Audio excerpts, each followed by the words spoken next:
Sa programa ay rated PG. Ito ay nangangailangan ng patnubay at gabay ng magulang para sa mga batang manunood.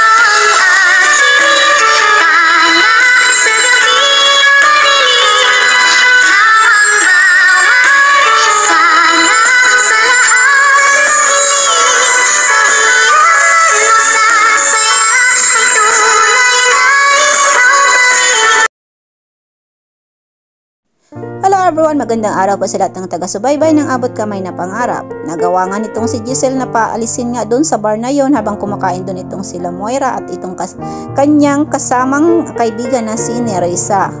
At sabi pa nga nitong si Giselle sa mga bartender doon na wag nang pababalikin doon sa bar na yon itong si Moira.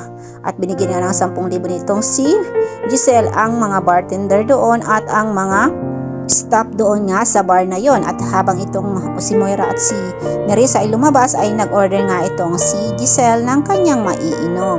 At samantala nagkagulo nga sa labas at nakita nga nitong si Giselle na ito nga si Nerissa ay nakahandusay nga itong si Nerissa sa kalsada at ang suspetsya niya nga ay nandoon nga itong si Dr. Carlos Benitez at yun nga ang may kagagawan nga ng yun at dali-dali nga tinawagan nga nitong si Giselle itong si Dr. RG Tanyag para ipaalam dito na nandoon nga itong si Carlos Benitez.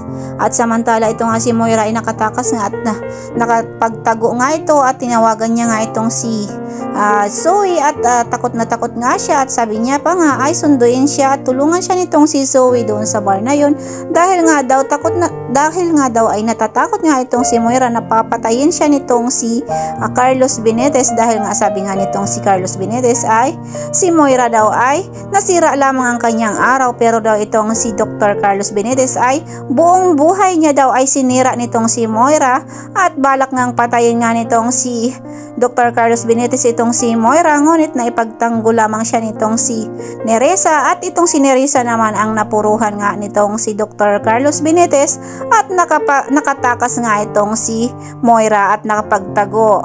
At habang nagtatago nga itong si Moira ay tinawagan niya na nga itong kanyang anak na si Zoe para tulungan siya at iligtas dito kay Carlos Benitez. At samantala habang nagtatago nga itong si Carlos Benitez ay alam nga nitong si Giselle na nanando doon itong si Carlos Benitez at siya nga may kagagawa noon.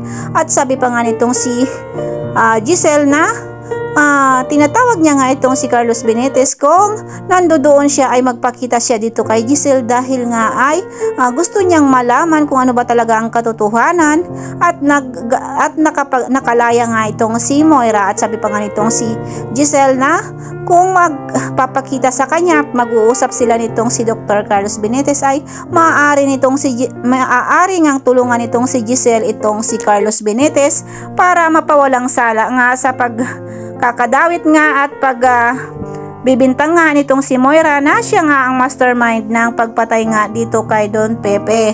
At samantala ay sabi pa nga rin itong si Giselle na hindi siya naniniwala na si Dr. Carlos Benitez ang may kagagawa noon at ang mastermind ng pagdukot at pagpatay nga dito kay Don Pepe. Kaya sabi nitong si Giselle ay tutulungan niya itong si Carlos Benitez. Kaya kung magpapakita lamang ito sa kanya ngayon habang ito ay nagtatago ay malamang natulungan niya ito ni Giselle. So ito guys ang pagkakabangan nga natin guys sa susunod na kabanata ng Abot Kamay na Pangarap kung magpapakita ba itong si Dr. Carlos Benitez dito kay Giselle at tatanggapin nga ang offer na tulong nitong si Giselle or iiwanan niya na lamang ito at magtatago na lamang siya.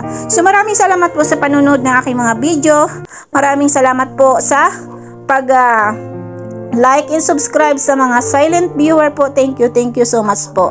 At ito nga si Zoe nga at itong si Moira ay hindi din natin alam kung magkikita ba, matutulungan ba ito nitong si Zoe dahil nga andun din itong si Dr. Carlos Benitez at itong si Giselle.